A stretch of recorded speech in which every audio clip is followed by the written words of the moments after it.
Bienvenue sur Bons Plans Auto. Aujourd'hui, on va pas tourner autour du pot. Quelle voiture diesel mérite encore vraiment ton argent et ta confiance? Parce que pendant que certains enterrent le diesel à coups de normes, de taxes et de slogans verts, d'autres roulent tranquillement, sans stress, sans panne majeure, sans mensualité absurde. Et ces gens-là ont un point commun. Ils roulent avec des moteurs précis, des gars conçus à une époque où l'objectif principal n'était pas de cocher une case écologique, mais de durer. Aujourd'hui, on va parler de 8 moteurs diesel ultra fiables. Pas forcément les plus récents, pas forcément les plus puissants, mais ceux qui, dans le monde réel, encaissent les kilomètres, conservent leur valeur et commencent même à devenir recherchés. Et attention, si tu penses tout savoir sur les diesels solides, certains choix vont te surprendre. On commence. Moteur numéro 1. PSA 2.0 HDI, le diesel français qui refuse de mourir. On attaque avec un moteur que beaucoup ont voulu enterrer trop vite, le 2.0 HDI du groupe Peugeot-Citroën. Ce moteur naît au début des années 2000, à une époque où PSA savait encore faire des mécaniques simples, robustes et logiques. Pas d'AdBlue, pas de surenchère électronique, pas de gadgets fragiles. Le principe est clair, une architecture éprouvée, une injection bien maîtrisée et des composants dimensionnés pour durer, pas pour impressionner une fiche technique. Ce moteur, on le retrouve dans Peugeot 406, 407, 508, Citroën C5, C6, Citroën C8, certaines Ford issues des partenariats industriels. Et c'est là que ça devient intéressant. Ces voitures-là, bien entretenues, dépassent régulièrement les 400 000 km, parfois bien plus. Pourquoi il est fiable? Le secret du 2.0 HDI, ce n'est pas un miracle, c'est l'absence d'excès. Pression d'injection raisonnable, turbo peu sollicité, distribution conçue pour durer, refroidissement bien dimensionné. Ce moteur ne cherche pas la performance absolue, il cherche la régularité. En 2026, une Citroën C5 2.0 HDI propre, entretenue, se vend souvent au-dessus de l'Argus. Certaines versions deviennent même plus chères que des modèles essence récents. Pourquoi? Parce que les acheteurs informés savent exactement ce qu'ils achètent. À budget équivalent, on te proposera souvent un diesel downsizé plus récent, bourré d'AdBlue, de FAP ultra serré, avec une fiabilité nettement inférieure. C'est là que beaucoup se trompent. Moteur numéro 2, Volkswagen 1.9 TDI, la légende européenne. S'il ne devait en rester qu'un dans l'histoire du diesel moderne européen, ce serait lui, le 1.9 TDI du groupe Volkswagen. Golf, Passat, Audi A3, A4, Skoda Octavia, ce moteur a été usé, maltraité, négligé. Et pourtant, il a tenu. Pourquoi il encaisse tout? Le 1.9 TDI repose sur une philosophie simple. Peu de puissance spécifique, couple disponible bas, mécanique épaisse. Il accepte les longs trajets, les carburants moyens, les entretiens approximatifs, même si ce n'est pas conseillé. Des blocs à 500 000 km sans ouverture moteur, ce n'est pas une exception. C'est presque banal. Valeur actuelle, une Golf ou une Passat 1.9 TDI propre part plus vite qu'une compacte hybride récente, souvent vendue en quelques jours. À budget équivalent, on te poussera vers des TDI plus récents, plus puissants, mais aussi plus fragiles. Les connaisseurs ne tombent pas dans le piège.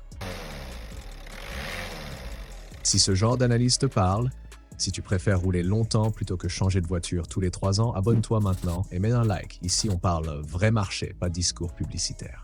Moteur numéro 3, Toyota 2.2 D4D, l'endurance japonaise à l'état pur. Chez Toyota, la fiabilité n'est pas un slogan, c'est une obsession. Le 2.2 D4D en est la preuve roulante. Une réputation mondiale. Ce moteur équipe Toyota Avensis, Toyota RAV4, Toyota Land Cruiser selon version.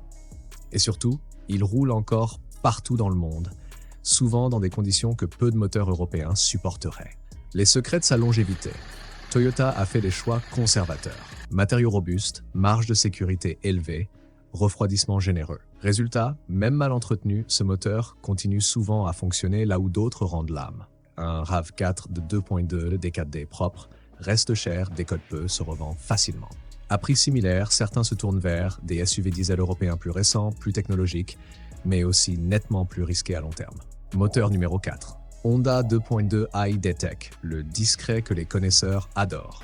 Moins médiatisé que Toyota, où on le trouve Honda Accord Diesel, Honda Civic Diesel. Des modèles qui gardent une cote étonnamment élevée. Pourquoi il est sous-estimé? Honda a développé ce moteur en interne, sans copier qui que ce soit. Résultat, moteur souple, très peu de panne lourde, à consommation de 5 litres au 100 valeur marché. Une Accord 2.2 i-D-Tech, se vend plus cher que prévu, rarement longtemps en annonce. Beaucoup préfèrent une allemande premium du même prix et découvrent plus tard que premium rime parfois avec facture. La suite arrive et les moteurs les plus lourds ne sont pas encore passés. Moteur numéro 5. Volkswagen Audi 3.0 TDI, le diesel lourd qui encaisse vraiment. On change clairement de catégorie. Ici, on n'est plus sur le diesel du quotidien urbain, on est sur le diesel de longue distance, celui des grosses berlines et des SUV qui avalent l'autoroute sans transpirer. Le 3.0 TDI du groupe Volkswagen Audi est souvent caricaturé, parfois mal compris.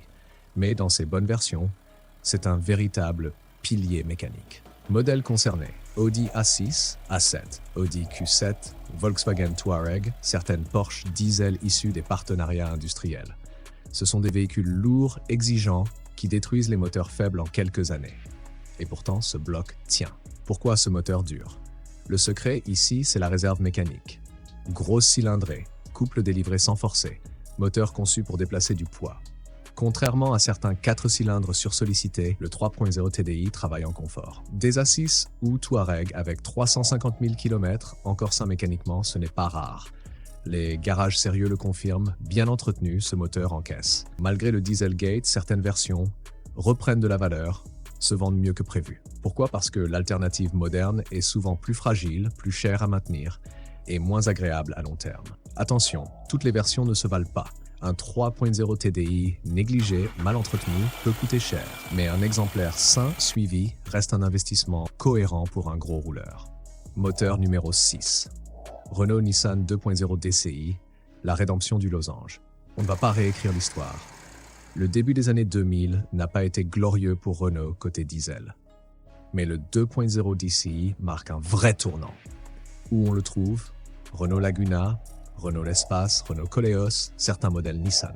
Ce moteur a été conçu pour corriger les erreurs du passé. Pourquoi il est fiable? Renault a appris à la dure. Résultat, conception plus sérieuse, meilleure marge de sécurité, fiabilité nettement supérieure aux générations précédentes. Ce moteur n'est pas spectaculaire, il est endurant. Marché de l'occasion. En 2026, les Laguna et Espace 2.0 DC propres remontent doucement. Les acheteurs avertis reviennent dessus. Le faux concurrent, à prix équivalent, certains préfèrent un diesel plus récent, plus technologique, mais aussi beaucoup plus capricieux. Si tu veux éviter les erreurs coûteuses et comprendre le vrai marché, abonne-toi et mets un like. La suite va parler aux connaisseurs. Moteur numéro 7, Fiat Alfa Romeo 2.0 JTDM, l'Italie quand elle fait bien les choses. Les Italiens ont cette réputation injuste, capable du pire mais aussi du meilleur. Le 2.0 JTDM, surtout dans ses versions multijet, fait clairement partie du meilleur. Modèles concernés: Alfa Romeo Giulietta, certaines Fiat bien motorisées. Ces voitures ne sont pas achetées par hasard. Elles sont souvent choisies par des passionnés qui savent ce qu'ils font. Pourquoi ce moteur est apprécié? Souplesse, agrément de conduite, fiabilité bien supérieure à la moyenne italienne. C'est un diesel qui donne du plaisir, sans sacrifier la longévité. Les Alfa diesel bien motorisés tiennent étonnamment bien la cote, surtout quand l'entretien est limpide. Le piège classique, acheter une Alfa négligée. Ce moteur est fiable, mais il n'aime pas l'abandon. Moteur numéro 8, PSA 2.2 HDI, le futur collecteur discret. On termine avec un moteur que beaucoup sous-estiment encore. Le 2.2 HDI, évolution du 2.0, a été conçu pour les grosses routières. Modèle emblématique, Peugeot 607, Citroën C6. Des voitures boudées hier, mais regardées autrement aujourd'hui. Pourquoi il devient recherché? Puissance confortable, fiabilité éprouvée, moteur fait pour l'autoroute. Ce bloc est taillé pour avaler les kilomètres sans stress, sans hurler, sans forcer. Une Citroën C6 2.2 HDI propre n'est plus une simple voiture, c'est presque une pièce de collection roulante. Ce moteur incarne parfaitement le paradoxe du diesel. Ce qu'on a voulu enterrer trop vite devient désirable. Tu sais maintenant pourquoi certains diesels valent encore de l'or en 2026. Pourquoi d'autres, pourtant récents, sont de véritables bombes à retardement. Mais le marché automobile évolue vite. Si tu veux découvrir les voitures fiables et éprouvées que la Chine propose pour 2026, regarde la vidéo qui s'affiche maintenant à l'écran. On y parle sans clichés, sans fantasmes et surtout sans langue de bois.